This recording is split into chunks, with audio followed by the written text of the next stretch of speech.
So where is this video coming from? Well, of course, you do not need me to tell you, but there was something of a controversy a couple of weeks ago. Turns out, Wizards of the Coast was very close to destroying the livelihood of many D&D third-party content creators, including me, until the internet mob got them first before they could get us. Suffice it to say that nobody benefited more from that fiasco than Pathfinder, who welcomed all of these new players that didn't want anything to do with D&D anymore with open arms. So yeah, a lot of people have been trying out Pathfinder. There's just a lot of interest going around for other TTRPGs. People seem to want to try out different things. You know, it's been very interesting. I myself am quite happy with 5th edition. I love the system, I love the lore, and I love the community. However, I was approached by Ronald recently, the rules lawyer, a Pathfinder 2nd edition content creator who wanted to make a, quote, D&D YouTubers try out Pathfinder video series. I was hesitant at first, but eventually decided to just, try it out. And so I have now played a couple of Pathfinder sessions with Colby from D4 D&D Deep Dive, Evan from Monkey DM, Blaine from Blaine Simple, and Luke from the DM Lair, and of course Ronald from the Rules Lawyer as our Dungeon Master.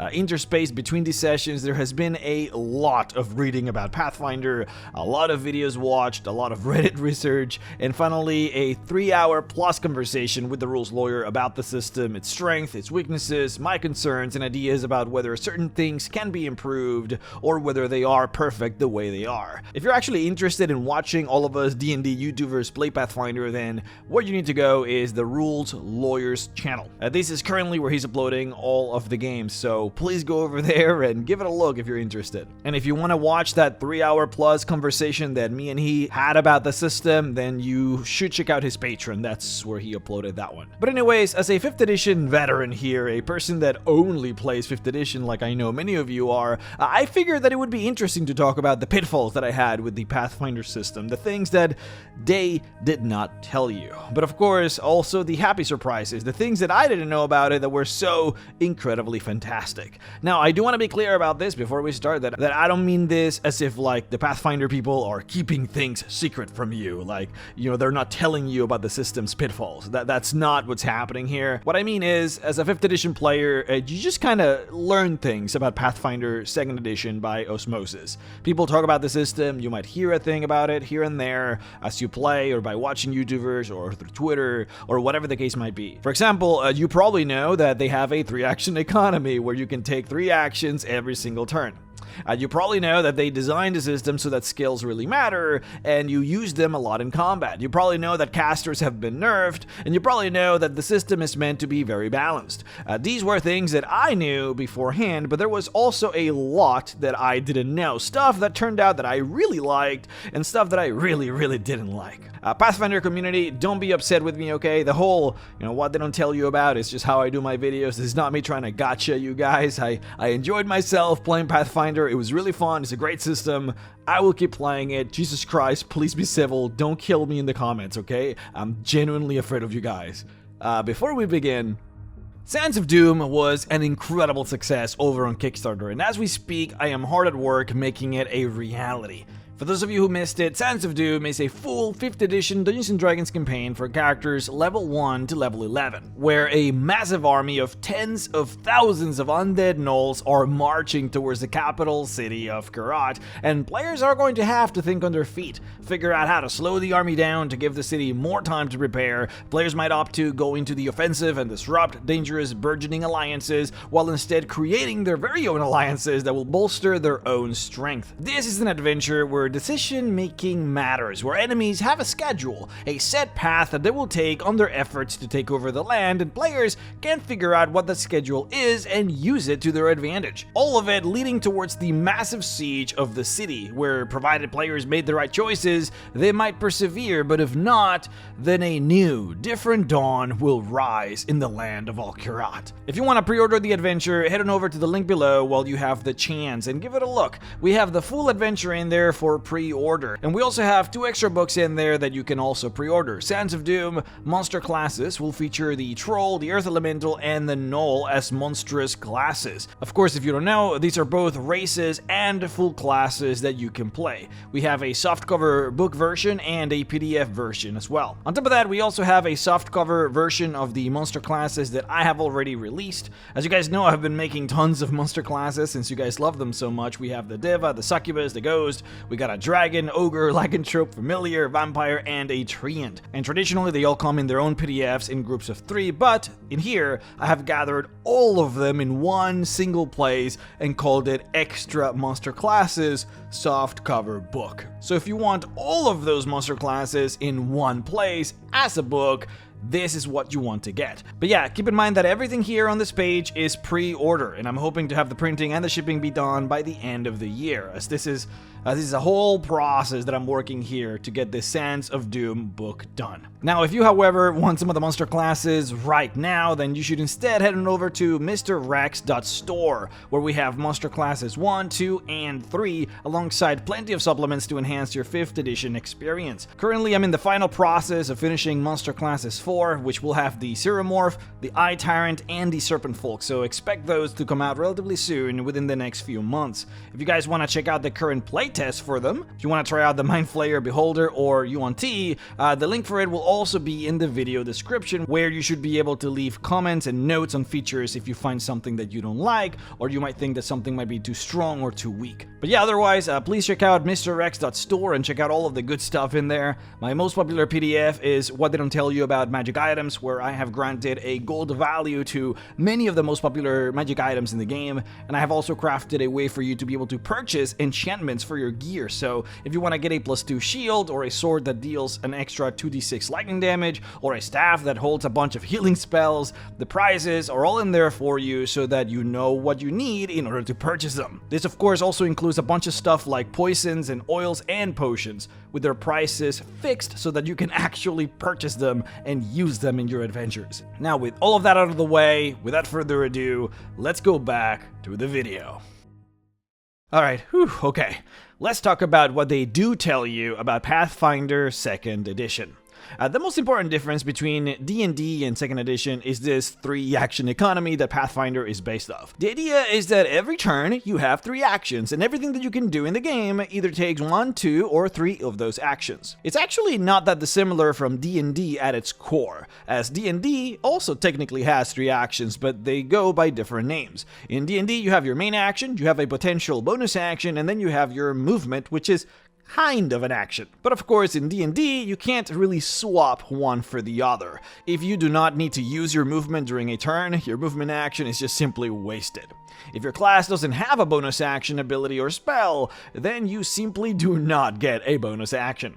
In Pathfinder, regardless of your class or kit, you always have ways to utilize all of those 3 actions, and a big part of the fun of the system is the mix and matching of attacks, spells, and movement and skills into those 3 actions to make the best out of your turn. For example, normal spells in Pathfinder cost 2 actions. Doing a single melee strike costs 1 action. Movement also costs 1 action. Doing most skills, in fact, also cost 1 action. So with the way it is set up, you can do fun stuff like, say, cast a spell and then do a melee strike, provided of course that you don't have to move. Stuff like that can be extremely satisfying for a Gish character, say something like a war priest or a melee bard or wizard. If your enemy is really far away, you can spend an action to move twice, and then still use your last action to strike, something that you couldn't do in 5th edition since the dash action takes your entire action, which of course would prevent you from attacking that same turn.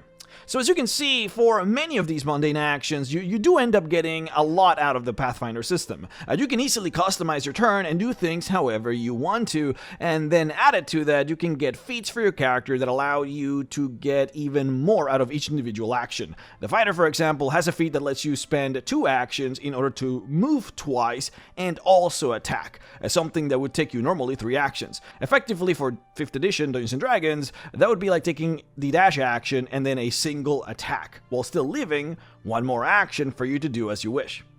You can indeed simply spend all of your actions on attacking in Pathfinder, but that is penalized by the system. Every time you do an attack, The next attack that you make on the same turn will have a massive penalty to your chance of hitting.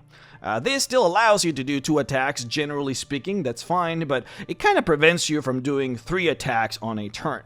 Pathfinder, for most characters, seems like 1 attack is kind of like the general vibe that you want to go for. Now, not everything is sunshine and rainbows, however. What they don't tell you is that absolutely everything in the system requires at least 1 action.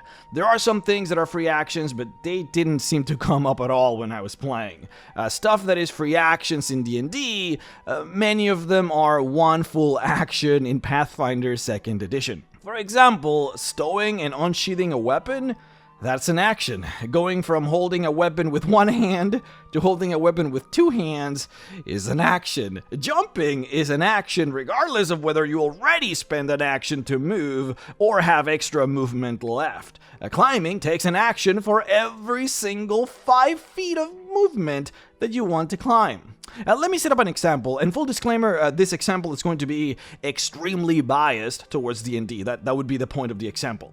Let's say that you are a paladin and you are having a tense conversation with a brigand that is about 20 feet away from you. The conversation turns sour and you have to roll initiative for combat. In Dungeons & Dragons, the paladin could unsheath his greatsword as a free action, use his movement to approach the brigand, do his attacks, which would be 1 attack if you are level 4 or lower, or 2 attacks if you are level 5 or higher. The paladin could opt to smite in one of those attacks, of course, but then after the attacks, the paladin could cast a bonus action Shield of Faith on himself or any other bonus action spell he has access to. In Pathfinder 2nd edition, it would take an action to unsheath the sword, then an action to use the stride action, which is the move action, to move towards the brigand. Then he could spend the last action to do 1 attack. That would be the extent of what you could accomplish in Pathfinder. Now, I think there is a feat that might let you attack with the same action that you used to unsheath a weapon, but I'm actually not certain. It is also worth noting, however, that if the paladin were to cast a spell in Pathfinder 2nd edition, he would need a free hand. You can go from two-handing a weapon to one-handing a weapon as a free action, which is good, but then after you cast that spell, if you wanted to go back to holding your greatsword with 2 hands, which of course you need to in order to attack with it, that would require yet another action. This was an interesting learning experience playing as a cleric that uses a weapon and a shield. I'm a war priest, where I had to spend an entire 2 actions to stow those 2, just so that I could climb a ledge, only to then, after I climbed the ledge, have to spend another set of 2 actions to unsheath the weapon and shield so that I could use them again. It is also worth noting that some classes have what the community calls action taxes. My character, for example, a war priest who uses shields, needs to spend an action every single turn to raise the shield. See, in Pathfinder 2nd edition, anyone can use a shield. You don't actually need to be proficient in it. However, to actually gain the benefit of the shield, you need to use the action called raise a shield. So if the shield would normally grant you an extra 2 to your armor class, you do not get that bonus unless you use that raise a shield action during your turn. And then the benefits of the shield would last until the beginning of your next turn. So that means that me as a war priest, I effectively only really have 2 actions during my turns because I want to keep that shield up as much as I can. I don't have to, of course. There are times when it is more beneficial for me to use that action on something else, but if I do want to get the benefits of the shield, I effectively only have 2 actions on each of my turns. This, of course, can have issues if I want to cast a spell, because if I cast a spell, which is normally 2 actions, then I only have 1 action left. So I have to decide whether I want to move or raise my shield. Thankfully, clerics do have a feat that lets them turn their weapon or shield into their holy symbol, which means I wouldn't need a free hand to cast spells, unless the spell requires material components. But this is an example of what they call an action tax. There are others, of course, like flying. If you're flying, you must always, every single turn, spend 1 action to use the fly action, even if you want to just hover in place. You must spend an action to use the fly action, because if you don't, then you simply fall. I believe that any action that gives you movement for this purpose counts as a fly action, but you effectively have to use something that has the move action every single turn. Also, I think that if you're a very small creature and you want to ride a large player character, then both you and the other player lose an action every turn for so long as one is riding the other, even if the size difference is big enough. And there's a lot of stuff like that that is meant to, I guess, maintain a strict level of balance between all of the players. Flying, for example, would grant you an advantage, and so it has to be brought down in such a way so that it no longer grants you an advantage. Pathfinder 2nd Edition takes stuff like this very, very seriously, sometimes to its detriment, and sometimes to its advantage. It of course depends on what kind of game you're after.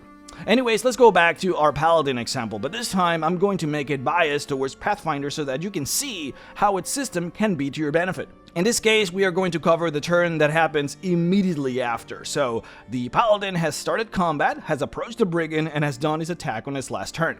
Well, in Dungeons & Dragons, if the Paladin is level 4 or lower, there's really, not much that Paladin can do for this turn. All that he can do is just do one single attack. That's it. There's really no need for his movement because he's already within 5 feet of the enemy and you can't really turn that movement into something else.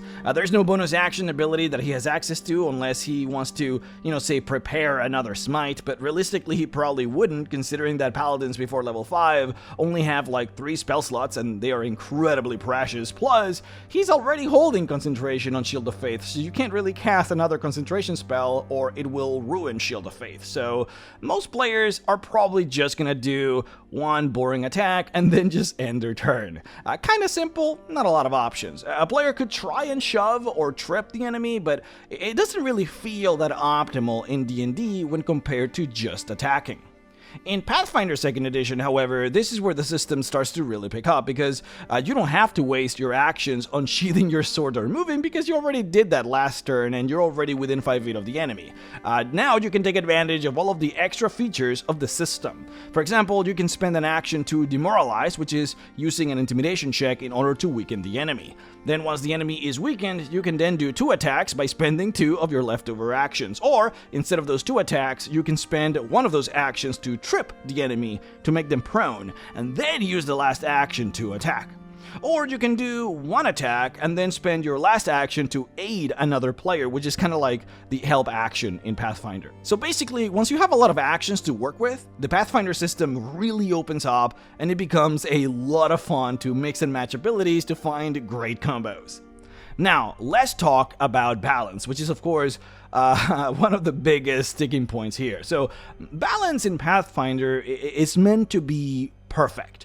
Every class, every player, every race, they're all meant to be on the exact same power level as each other. And we will touch on that a bit, but I think before we do, we need to talk about the philosophies that govern D&D and Pathfinder and how they differ, because this, more than anything else, will govern which type of game you will like the most. Dungeons & Dragons is what I like to call more of a narrative game. It has more of a, laissez-faire attitude towards its balance. In other words, they are more laid back about such things. In D&D, you can just do things. It's a lot more likely for you to just simply be immune to an effect in D&D, or to be able to straight up automatically succeed at doing stuff in D&D versus Pathfinder. A Paladin in 5th edition becomes straight up immune to disease at level 3. In Pathfinder, they instead just get bonuses to help them resist them. In 5th edition, if someone is really good at something, they get advantage in doing that something or resisting that something.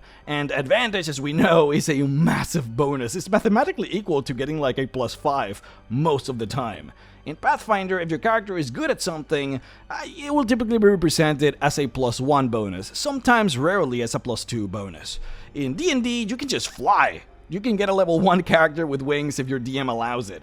In Pathfinder, on the other hand, it is severely restricted, with only a select, 2, I think, races that can get it past level 13, but most classes and races have to wait until level 17 to get access to it. The fly spell is a 4th level spell in Pathfinder. It lasts half as long, it gives you a third of the flying movement, and it can only ever be targeted on one person, even if you cast it at a higher spell level.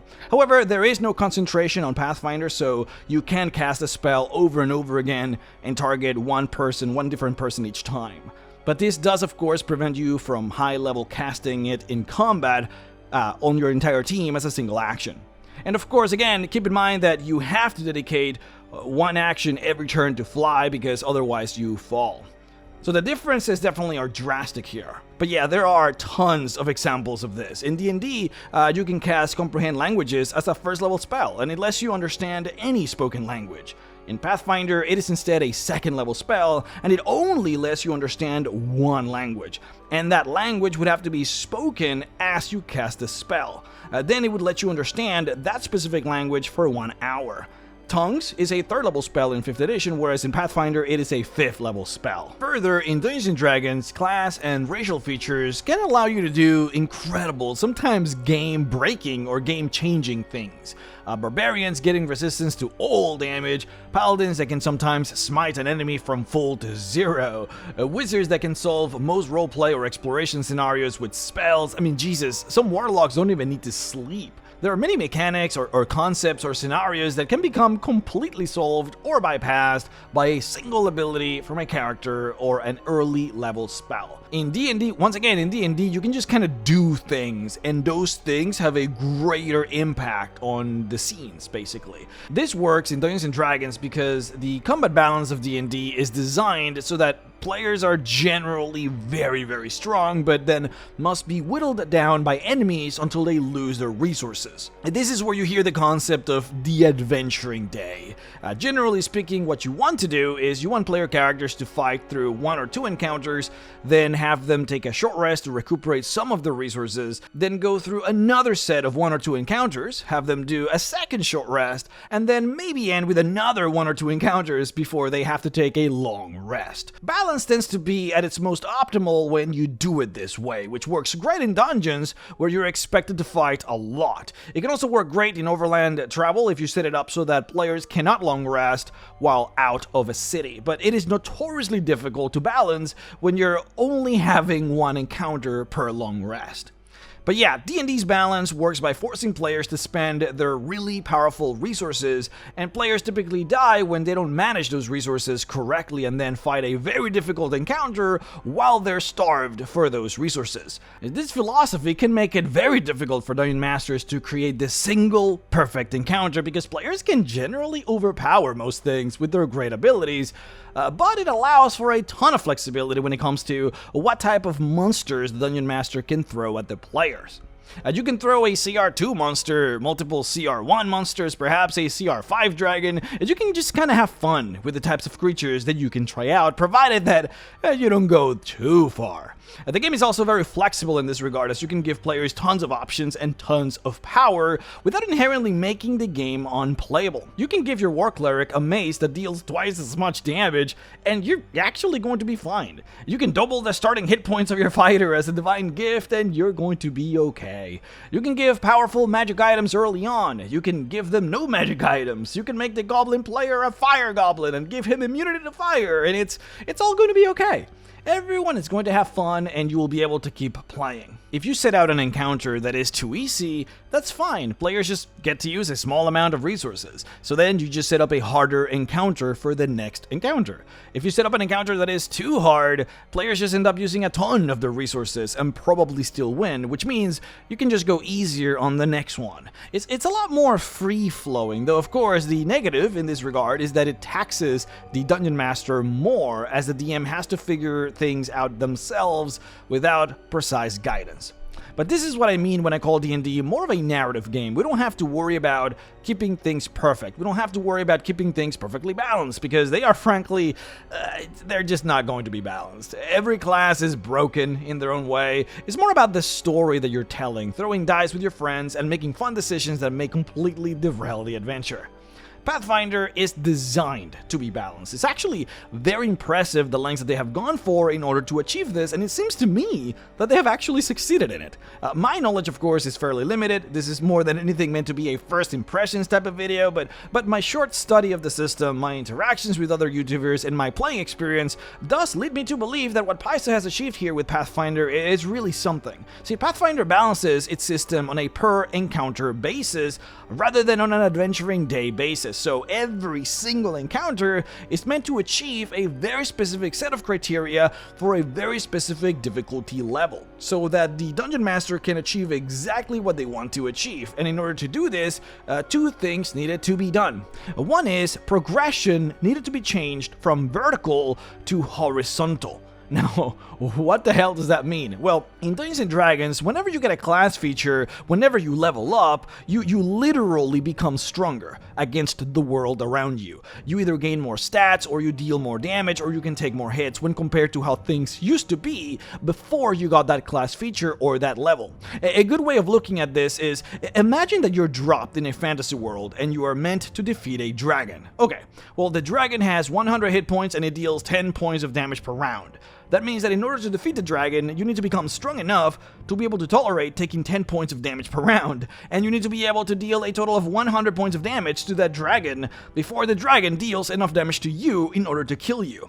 And so the idea would be that you would level up and become more powerful so that you could accomplish those things. Now, could you defeat the dragon before you're ready? Sure, you could. You could get a teammate, or two, maybe, to help you out. You could get a powerful magic item that would increase your power, even if momentarily, so that you could defeat the dragon, or you could get lucky. The die could be in your favor when you fight it, and by sheer luck of the draw, you could slay it. But if you do fight the dragon too early, you risk possibly dying. And if you fight the dragon too late, you might be so powerful that the dragon might not be a satisfying victory. That is what we call a vertical progression system. Your power, in comparison to the world around you, goes up in a vertical line. Every level that you obtain makes you stronger against the world around you. Because you're not just dealing with that dragon, you're dealing with ogres and orcs and goblins, and you become stronger every time you level up and get more abilities in comparison to everything around you. Pathfinder has a horizontal progression system. That means that as you level up and obtain abilities, features, magic items, special weapons, and what have you,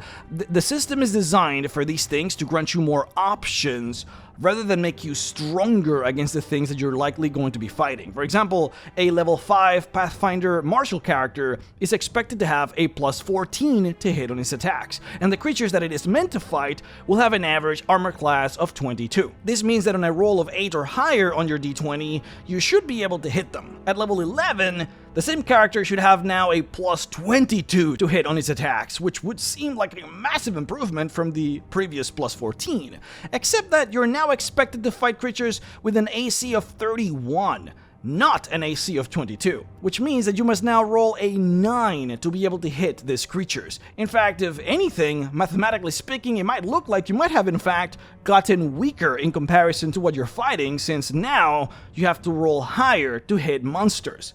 This, of course, is a bit misleading, since you do get more options as you level up, and many of those options do give you more chances at increasing your chances of hitting or lowering the armor class of your enemies. And then if we grab the same martial character at level 20, we know that the system expects a character to have a plus 36 to hit on its attacks, and it expects you to then be fighting monsters with 46 armor class. So now that character needs a 10 on its roll to hit.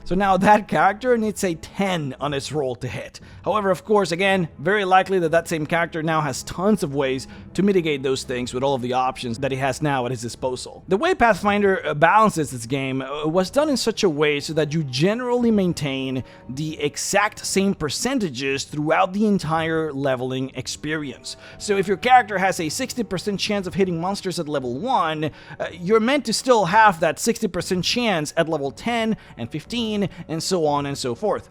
When Pathfinder players say that the math is tight, this is what they mean. It is designed so that the monsters fall exactly where they need to fall for a perfectly balanced encounter. When you level up in Pathfinder and you see that you now have gone from being trained in martial weapons to now being an expert in martial weapons, which gives you an extra +2 to hit, your strikes are not actually going to become more accurate as you play the game. You feel like it should, but that's not how it works here. Like, in actual practice, when you're playing the game, you won't notice that you're actually more accurate. That's because the system is designed in such a way so that when you do get that +2 to your hit, the monsters that you're going to be facing will also be getting a +2 to their armor class. And this is why in Pathfinder, you're not supposed to give a player, say, a +2 weapon at level 6, because they're supposed to get those at level 10 instead, specifically at level 10. Because at level 10, monsters will on average have their armor class increase accordingly to compensate. If you don't follow this, then what happens is your players do become stronger, but more stronger than what the system intends earlier on, and then they progressively get weaker as that player levels because monsters will start catching up, and so players will feel they're getting weaker as they level. Now you might ask, well, how can characters not be getting stronger if their stats are not increasing?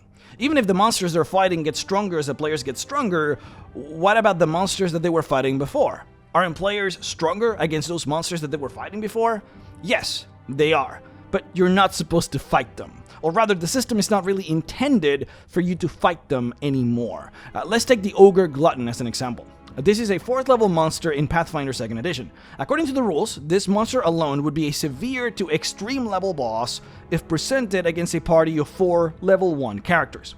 And this is because the monster is 3 levels above the levels of the player. And as an encounter, this would count as a severe encounter, which is, to my understanding, is perfectly fine for a boss battle that is meant to, say, end a chapter. Like a boss. As players level, they will become vertically stronger against this particular enemy. Once players reach 4th level, for example, they should be able to fight 3 of these guys to create the exact same level of difficulty. And by the time they reach level 8, the player characters should be able to handle 12 of these Ogre Gluttons to create the same level of difficulty. However, the thing is, this range that I have just laid out for you mathematically applies for all monsters of all levels. What do I mean by that? Well, a monster that is 3 levels above you will always be an excellent, perfect boss battle, regardless of what level you are. Then you will be able to fight 3 of them at once you level up 3 times, and then you will be able to fight 12 of them at the same time when you level 4 more times after that. But anything outside of these ranges, basically anything that is either 4 levels underneath you or 4 levels above you, falls beyond the scope of the math. A monster that is 5 levels above you is basically an instant death. Mathematically speaking, you shouldn't be able to beat it. And monsters that are lower than 4 levels underneath you will be so easy that there is no purpose in even rolling initiative. In fact, they might literally not even be able to hit you if they tried. So in Pathfinder, ideally, you will almost always be fighting monsters that are very close to your level range. Generally between 1 level beneath you to 1 level above you. And generally the math wants you to fight 4 or less monsters at a time. So in other words, as far as my understanding of the game goes, you will typically never have like a 70 or 80% chance of hitting against a difficult monster. This will typically only happen in encounters where you are either fighting a ton of monsters at the same time, or when the battle is meant to be extremely easy. In short, you don't go through the leveling experience picking all the feats that grant you a higher chance of hitting, or picking spells that increases your chances of hitting, or picking the subclass that grants you the best chance of hitting, so that you can then fight the hard boss and have a really high chance of hitting. That is not how Pathfinder functions. If the boss is 3 levels above you, you will mathematically always have roughly the same chance of hitting. This is again what is meant to when people say that the math is tight. Not to say, of course, that there aren't spells that increase your chance of hitting. Bless does indeed give you a +1, but that +1 is effectively already accounted for in the balance. The game expects you to get it. It's not really a bonus as much as it is expected. In Pathfinder, the decisions that you can take when it comes to subclasses, feats, and so on are not meant to actually make you stronger. There are indeed feats, as far as I can tell, that do provide some boost to your damage, but the damage that you would get from those feats would be negligible when compared to the passive boosts that you get by simply leveling and obtaining passive increases that are outside of your class choice. And then, of course, those big boosts that you're getting from your class would then be countered by the monsters simply scaling to you. In other words, you can't min-max or pick optimal choices, since the game itself min-maxes for you so that you can tackle pre-arranged challenges. You're meant to pick feats and abilities that are fun for you, that make more sense for your character's lore and background. You pick feats for options, not for power. See, the point of Pathfinder is decision-making within combat itself. The game offers a ton of options for you to choose from when it comes to the actions that you have in combat, skills to utilize, and strategies to perform, and how you get stronger in this game is being able to coordinate with your party against the enemies that you're facing. In Dungeons & Dragons, a specific class feature might grant you extra damage to your paladin's smite, or perhaps more armor class so that you can take more hits. Whereas in Pathfinder, a specific class feature might let you use the intimidation skill in a more efficient way, or you might get a feat that lets you move right after you use the shove action. In this regard, Pathfinder is definitely a game with a higher difficulty ceiling, as you can't really overpower the encounters. You're forced to cooperate with your teammates, use your skills to empower yourselves or weaken the enemy, prepare good flanks, and think tactically in order to succeed. It doesn't really matter how strong you think you're getting outside of combat with all of your cool weapons and trinkets. The game is already balanced towards you getting those things, and those things will not really make the battle any easier. A strategy in combat is at the core of Pathfinder. Now, going back to the example I used before to describe a vertical progression in D&D, in Pathfinder, with the way its horizontal progression functions, if I were to drop your character in a fantasy world and your goal was to defeat a dragon, the actual stats of the dragon wouldn't matter. Its stats might as well be infinite, at least until you are about 3 levels beneath the dragon. Otherwise, there's nothing that you can do mechanically to challenge it.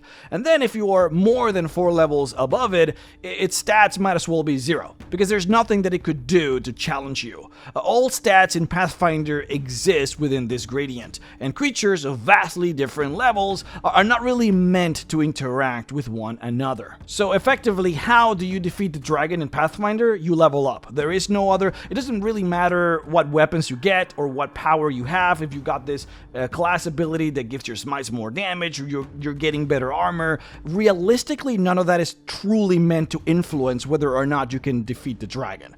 The only thing that really matters is your level, so that you can challenge it, and then within the combat itself is what skills and strategies you use. This game is more about the strategies rather than the gear that you have. And that's really the key here to differentiate the vertical progression system versus the horizontal progression system. Now, there is, however, an unfortunate victim with how tight the math is for Pathfinder 2nd Edition, and that is that there are some limitations on certain choices when it comes to character builds. In D&D, you can build your character fairly suboptimally if you want, something that happens quite regularly for players that enjoy quirky decision making.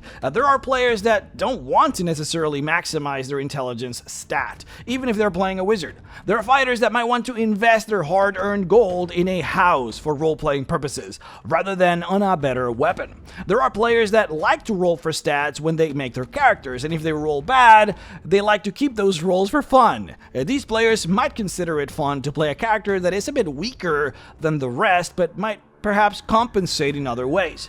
In my experience, it appears that these decisions or playstyles are heavily discouraged by the Pathfinder system, and will likely mean that you will probably not have fun playing the game, or might end up getting you easily killed in combat. If you don't spend your gold at level 4 to buy a striking rune for your martial weapon, you will most likely get a tap from your dungeon master telling you that you're making a big mistake. If you play a bow user and you start the game with 14 dexterity rather than 18 dexterity, it is very likely you will not have fun playing the game. Pathfinder offers an enormous amount of customization for characters, but you also need to make sure that you're following its rules, or things can get pretty bad for you. In Pathfinder 2nd Edition, if your character is not trained or focused on a particular stat or skill, doing that skill can not just be a waste of an action, but it can actively hurt you. This is because there is more that can happen other than just failing at accomplishing your goal. In Pathfinder 2nd Edition, you have critical failures, which apply when you roll 10 under the designated DC for a check, which means a character that is not good at an activity, that attempts that activity, can really screw themselves over. So if your wizard wants to just be quirky and attempt to, say, try and force a door open and critically fails, he will make it more difficult for everyone else to then open the door, because that's what happens when a critical failure. If you have a rogue that attempts to grapple a monster and critically fails, will have itself be grappled by the monster instead. Attempting to shove can cause you to fall prone, etc, etc. This is actually really fun to have in tactical games, and Pathfinder is a tactical game. But players that tend to play suboptimal and do quirky actions because they think it's fun might not tend to like these failure states, because they are presumably more interested in the narrative of their characters and doing just fun activities, rather than following a strict set of guidelines for what they ought to do based on their class or attributes. In other words, a Pathfinder is generally not the type of game that will cater to players that want to play really suboptimally. Another limitation comes from when your particular playstyle is not directly supported by the system, or if it's supported in a way that is not to your liking. For example, if you want to play a melee wizard, you basically have to play the Magus class, because attempting to literally play a wizard and put points into strength and then finding ways to get trained in armor, which you can do, and then going into melee is not really going to be the experience that you think it ought to be. Since, like we mentioned before, your stronger bonuses are all passive bonuses, and those bonuses come from your class and not from the decisions that you're making in terms of feats. This means that it is difficult, if not impossible, to overcome what the system has designed for you to do. Even though there are ways in which you can pick feats and abilities from other classes via the archetype function, you can't really fully multi-class into another class. This makes it very difficult to overcome a class weakness, specifically advanced proficiencies. For example, in the game that Ronald, the rules lawyer, is running for me, I went with a cleric, specifically a war cleric. The idea was that I was going to max out strength, sacrifice doing any form of damaging spells, and basically just go straight into melee and attack with melee weapons.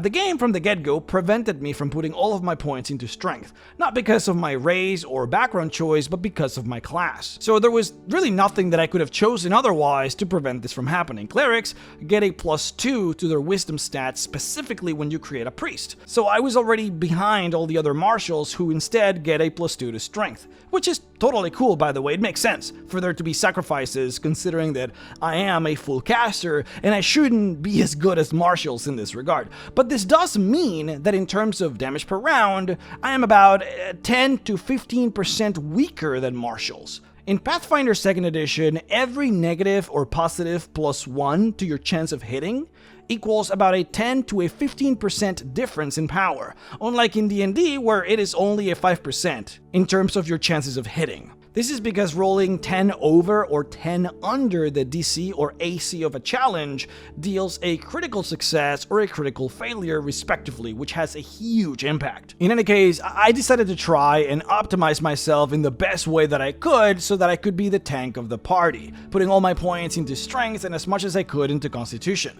We have only had 3 games so far, so my experience, like I said before, is very limited, but so far at level 1, with the 4 encounters that we've had, I've been able to tank fairly effectively. My character uses a shield, and War Priest gets the shield block ability, which lets me use my reaction to block an amount of damage that I would have gotten equal to the hardness of the shield, which in my case is 5. So as a reaction, I can block 5 damage. It's fantastic. At level 1, this happens to be seemingly incredibly strong, so this has kept me from taking really any damage so far, which is amazing. I have, however, done a lot of analysis on the system and looked at the charts for my chances of hitting enemies. I have watched videos, read guides, collected community guidance, and of course, had that big chat with Ronald about expectations and what was in store for me, so I've learned a lot. See, the key concept to understand here is that in Pathfinder 2nd edition, everything is tied to the different proficiency levels within the system.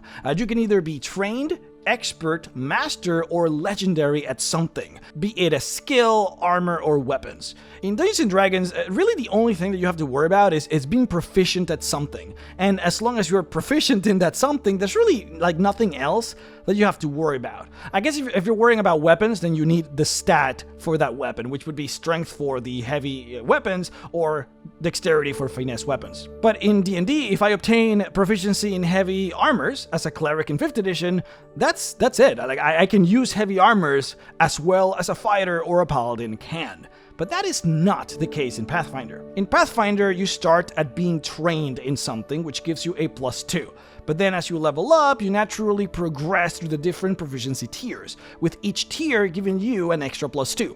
Marshals go through these tiers quite fast for weapons and armor. For example, a barbarian starts at trained in weapons at level 1, then becomes expert in weapons at level 5, and then master at weapons at level 13. If you're using weapons to strike at enemies, the very tight math of the system expects you to follow this trajectory and will balance monsters accordingly. If your proficiencies for weapons are delayed, you will find that you're going to be painfully behind through those levels. Something that happens, of course, with casters.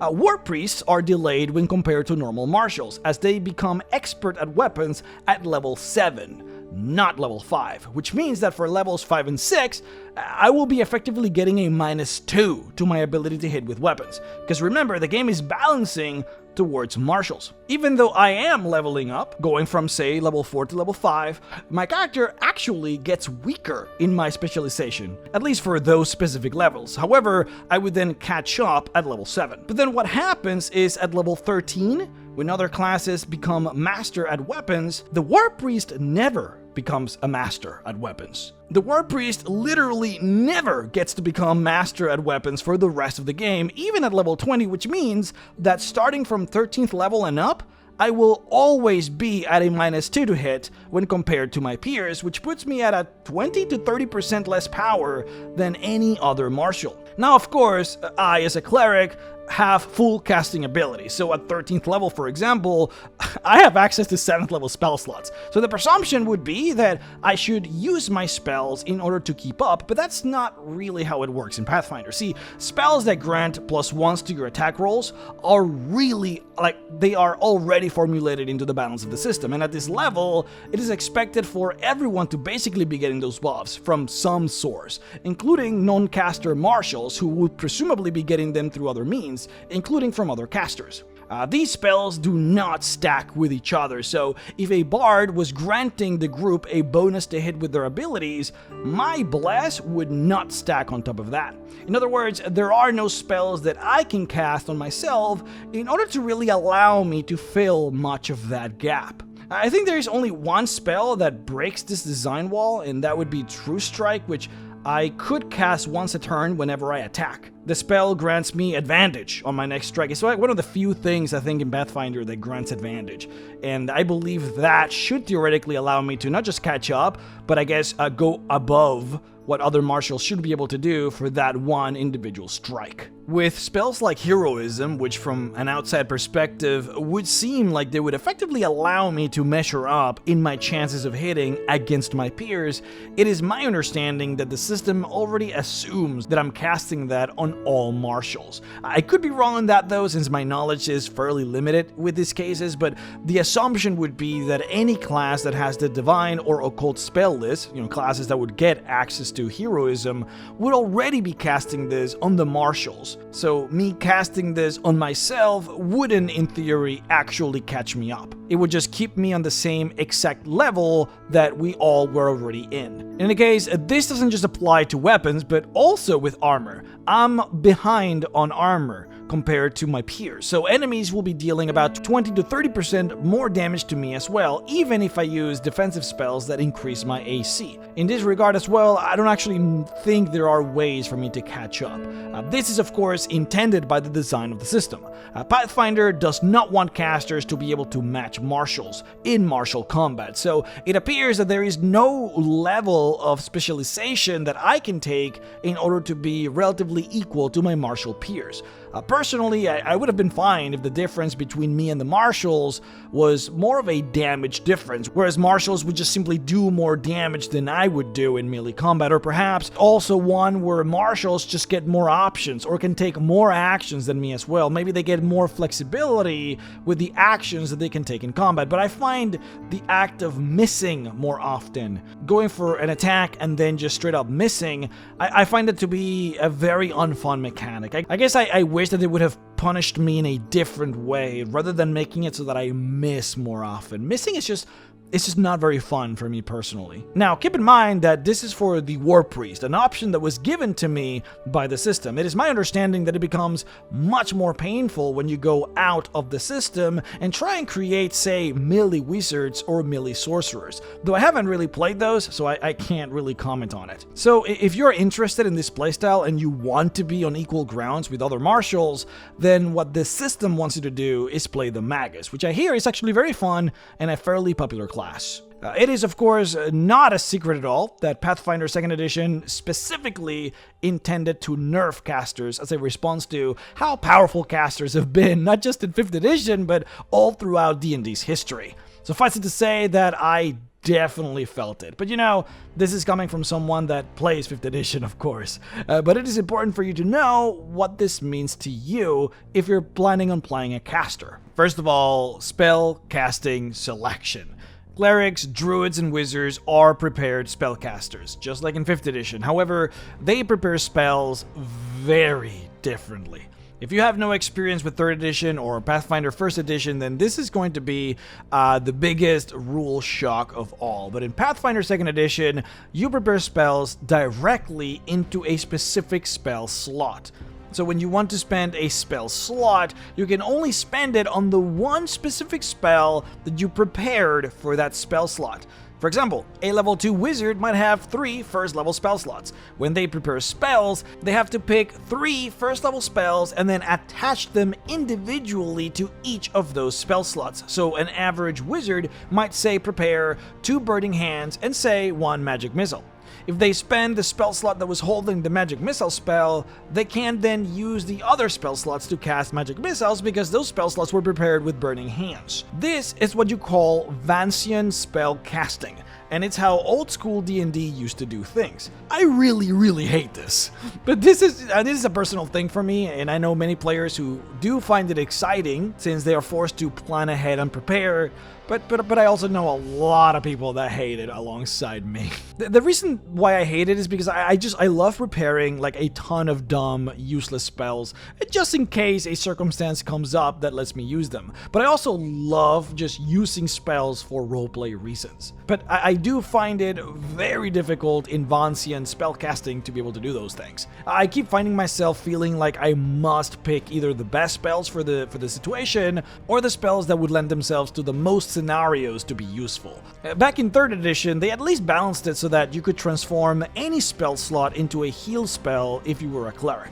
Which was great because then you could prepare a lot of dumb spells, and if they were not useful for the situation you were in, you can then just turn them into heal spells and make them useful. But you can't really do that anymore. So if I prepared a bunch of like really cool and niche stuff, I would basically find myself at the beginning of a long rest with just like a ton of spell slots that I just didn't find a reason to use, and I couldn't do anything else with them. It's not like in D&D where, say, you could at least use a spell slot to smite as a paladin. There are smites for clerics, but they only work if you have very specific spells prepared on those spell slots. You can't just turn any spell into a smite, unfortunately. So there's no way to get a use, seemingly, as far as I can see, out of a prepared spell that you couldn't use in any particular scenario. But yeah, this is my thing. I know a lot of Pathfinder players don't mind the Vancian spellcasting, and for those of you who do also dislike that type of spellcasting, you can simply play casters that use spontaneous spellcasting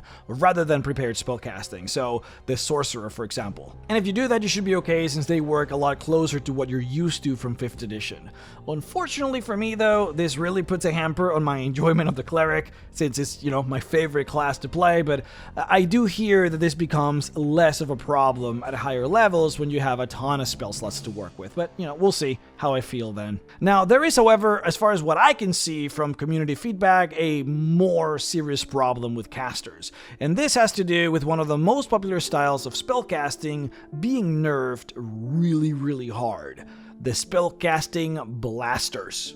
Now, this here is a very interesting chart that has been making the rounds on the internet, and it basically shows us what Pathfinder 2nd edition intends different characters to have in terms of plus to hit on their attacks. In here, we have what marshals are able to do with their attacks, and in here, we have what spellcasters are able to do with their spell attacks. Now, the numbers that you need to be focusing on are the totals, here and here.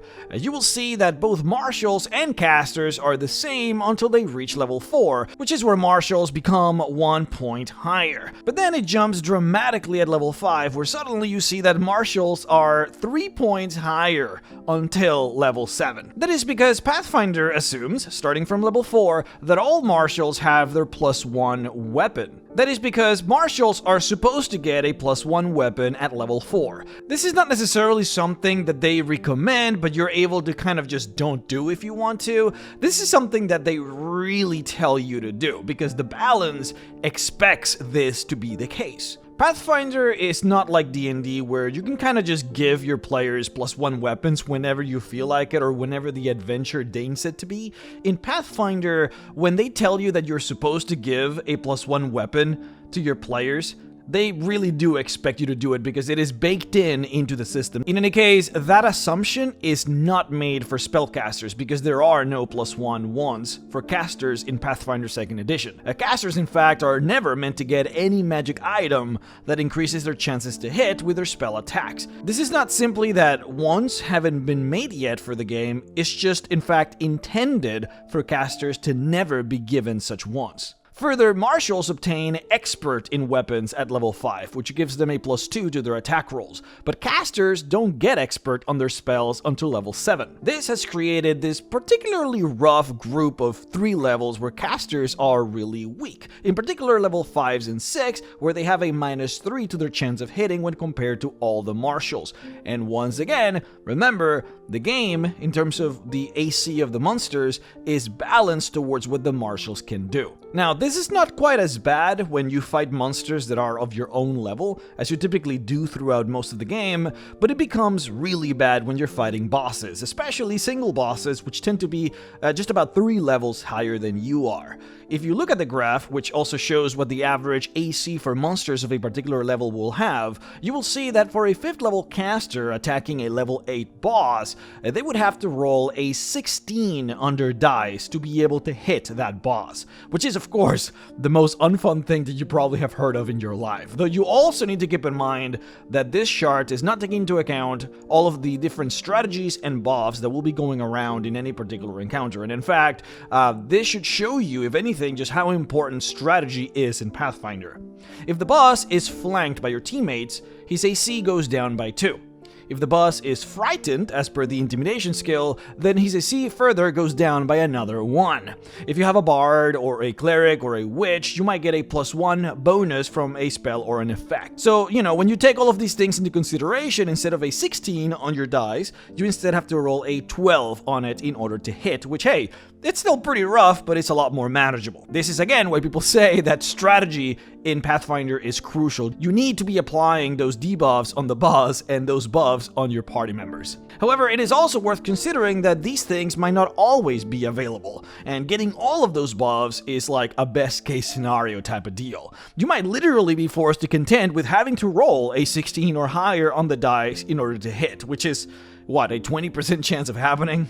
I have seen so many complaints on Reddit, basically, about how it is unfun to play a wizard, a cleric, or other spellcasters as blasters, because of how difficult some of these checks can be. Especially, again, because you're dealing with a -3 on your spell attacks when compared to all the martials. You also need to know that this problem gets better, as you can see on the chart, but then it gets worse. Much worse. If you look here, you will see this very scary red marker across a few levels. This is when things get particularly rough. Starting from level 10, martials get their +2 weapons, but casters, of course, do not. So they go from having a standard overall -1 when compared to martials to having a standard -2.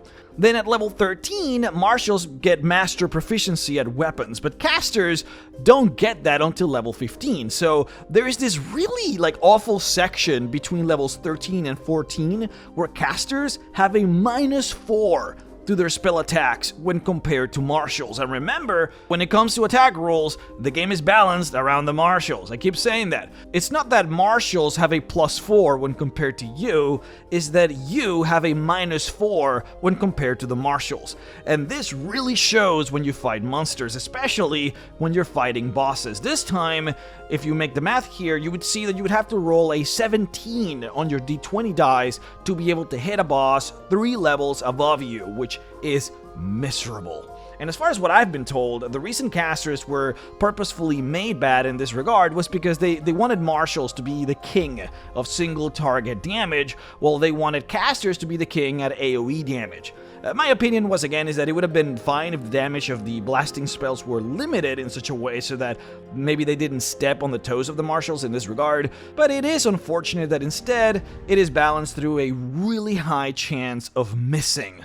Unfortunate because missing a lot is just not a lot of fun. However, I've also been told that there are ways around it, such as by using magic items like Shadow Signet, which lets you target a saving throw rather than an AC with your blasting spells. Though you get this at level 10, so it doesn't quite help you in the early levels. There's also a strategy where you can use a skill called Recall Knowledge, where DMs are allowing casters to figure out what is the weakest saving throw that a creature has, in order to then allow casters to use Shadow Signet to target that particular save. I've also heard of DMs adding wands that increase spell attacks at the same time when marshals would be getting their +1 weapons. Thankfully, some of these things do appear to be easy to fix, so long as the DMs allow for these things to be fixed. Otherwise, I would probably recommend just not playing blasters, to be honest. You can still play spellcasters that target saving throws. So you can cast things like Fireball, you can cast things like, I don't know if they have a Blight equivalent, for example, in Pathfinder, but as long as you're doing such things, you should be okay. Though, again, do know that if you're fighting a boss, you are still going to have a very difficult time unless you know exactly what is the weakest save that the boss has. So for example, if you're fighting an ogre boss, you need to make sure that you're using spells that use the will saving throw of the ogre rather than, say, the fortitude save of the ogre, because you know that those ogres are going to be very tough in Constitution, whereas they might not be quite as intelligent or wise in their saving throws, so you should be able to get an easier catch that way. The way Pathfinder works is you literally have no way. If you're targeting a fortitude saving throw of an ogre boss, you can see the math here for how it would look like, but it's basically impossible. And that's the thing about fine-tuned balance and how tight it is for Pathfinder. Because the system has balanced things so tightly, it is sometimes impossible for you to overcome a detriment that the system has inputted onto your class. Wizards were designed specifically to not be good at single target damage. The reasoning was because they are stronger at doing area of effect damage, and they're also good at support roles thanks to all of the different magics that they have access to. But what if you were willing to specialize? Like, what if you were willing to sacrifice some of your support abilities or AoE abilities in order to do more single target damage?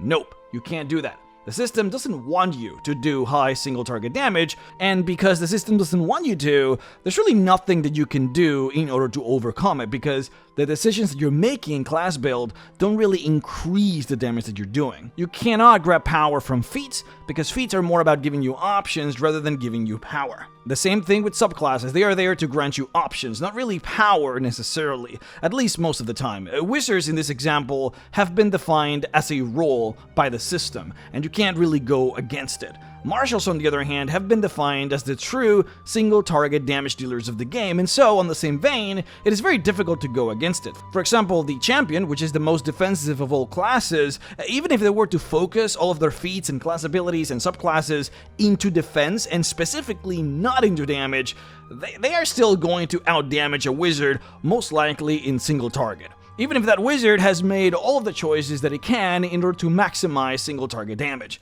All the champion has to do is get the obligatory runes and play the game semi-optimally, and just by doing normal attacks, it should do more damage in that regard than the wizard, even if the wizard is picking the strongest single target spells that he has access to. Now, I could be totally wrong on that, but that seems to be what I gather from the research, from community feedback, from reading about the classes, and yeah, just from what people are saying online. Basically, with the big penalty that spellcasters get with their chance of hitting with spell attacks, and with the low damage that single target spells do, and with the high damage that runes grant all marshals, it does seem to be that way. But yeah, my actual playing experience has been fairly limited, so please let me know in the comments if your experiences have been different in this regard. I am very interested to know that. For example, I do know that there are circumstances in which, for example, a cleric can super out DPS a marshal if they're fighting, say, undead. You have a spell like Syrian Light, which is meant to be extraordinarily powerful against undead, and it's meant to outscale any other damage-dealing spell of its kind, but obviously it's restricted in the sense that it's meant to really just focus on fiends and undead. So there's bound to be some discrepancies here and there. It is also worth noting that the reason why the system is so tight and why these numbers are always the same regardless of the level is because of a very interesting balancing trick that Pathfinder 2e uses, which is to add levels to proficiency. What does that mean? Well, to put it simply, player characters and monsters add a bonus to everything that they are proficient in equal to their level. Let's use intimidation checks, for example. Intimidation checks use charisma, so to make an intimidation check, you would roll a d20, then add your charisma.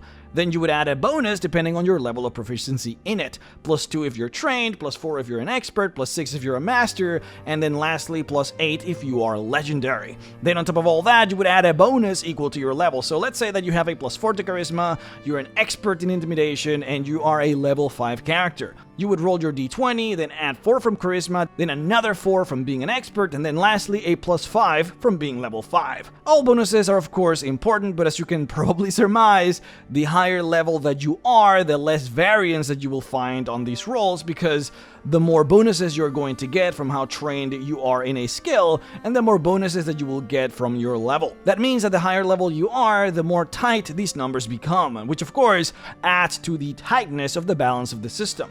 This is why boss characters will always be so much harder to defeat, and why creatures that are 5 or more levels above you will be impossible to defeat, because guess what? You also add your level to your armor class. So a monster that is, say 7 levels above you, for example, is going to have a +7 added to its armor class when compared to you, which is going to basically make it impossible for you to be able to hit it, at least until you level up 7 times and become equal, because then you would have a corresponding +7 to your chance of hitting compared to how you were before, since again, you also add your level to your attack rolls. So yeah, adding levels to proficiency modifiers makes it so that the balance is extremely tight, and also makes it so that you can only realistically battle things that are at around your level. Things that are above your level are going to be exponentially harder, and things that are below your level are going to be exponentially easier. This is what makes the balance perfect, but conversely, it is also what makes it limiting and predictable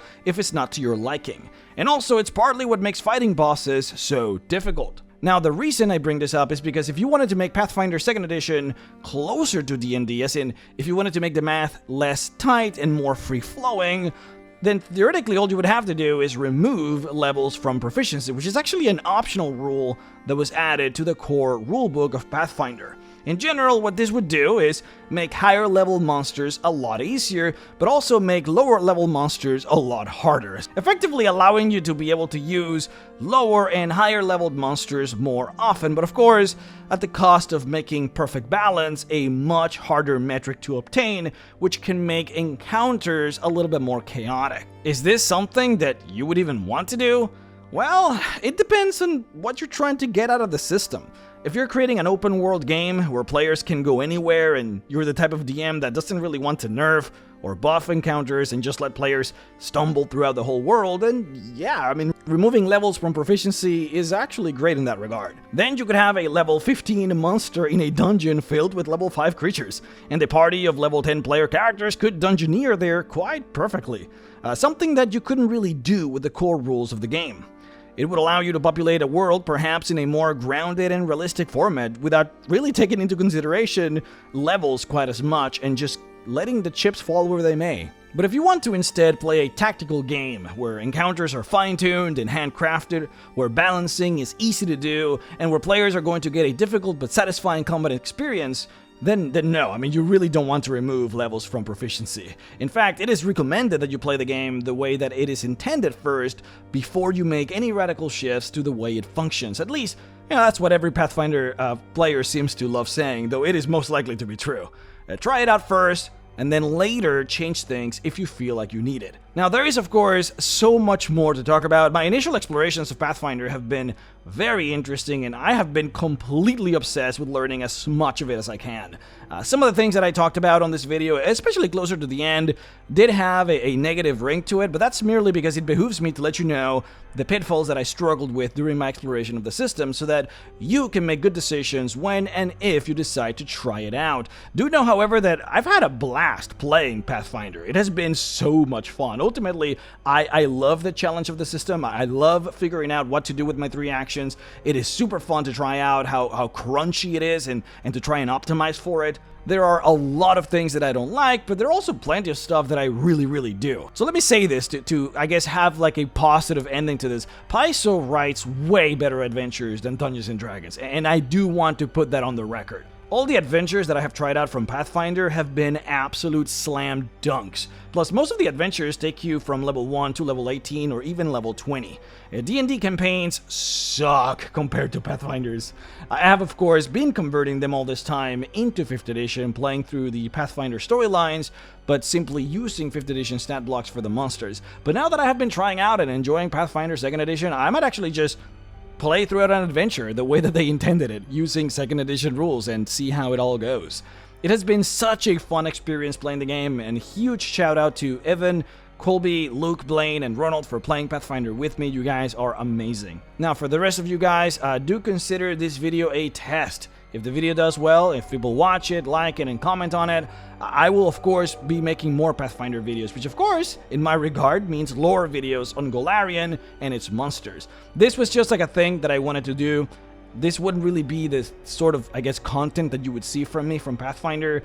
If I were to do more Pathfinder content, do know that it would just be my normal stuff, just monster lore, monster biology, you know, that sort of good stuff. So if Pathfinder 2e is your game of choice, do make sure to like the video. We will see whether Pathfinder videos are in the cards at all for me. In particular, I am super curious about doing a video on Golarion's goblins and how they have changed throughout the editions. I feel like they would serve quite good for a what they don't tell you about type of video. So yeah, we will see how it goes.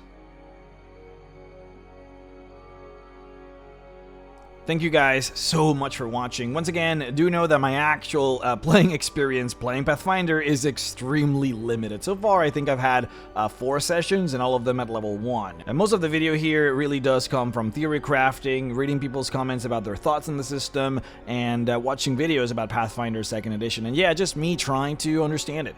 If you disagree with some take or believe that I am wrong in something, please 100% go ahead and let me know in the comments. I have unironically loved every single session I've had for 2e, and I truly believe that I'll keep loving it, so there's no hate whatsoever in my heart. And all the things that I have issues with can be relatively easily homebrewed by me if I were to run a Pathfinder 2nd edition game, such as giving proficiency increases in spell attacks at the same rate as martials, and granting +1 wands when martials get their +1 weapons. Honestly, that would solve like most of my concerns, quite honestly, very easily, which is, again, yeah, very easy to implement, so no harm there. But yeah, I am so excited to be delving deeper into this and potentially doing some really fun monster lore for Pathfinder if you guys like it. But before I leave, however, do make sure to check out my store, mrrex.store, and check out all of my supplements for 5th edition. In particular, What Didn't Tell You About Magic Items is extremely popular, so honestly, just go and give it a check. Also, follow the link below to check out and pre-order Sands of Doom, my very own full 5th edition adventure for characters level 1 to level 11. It is looking absolutely sick. Alright guys, see you in the next video.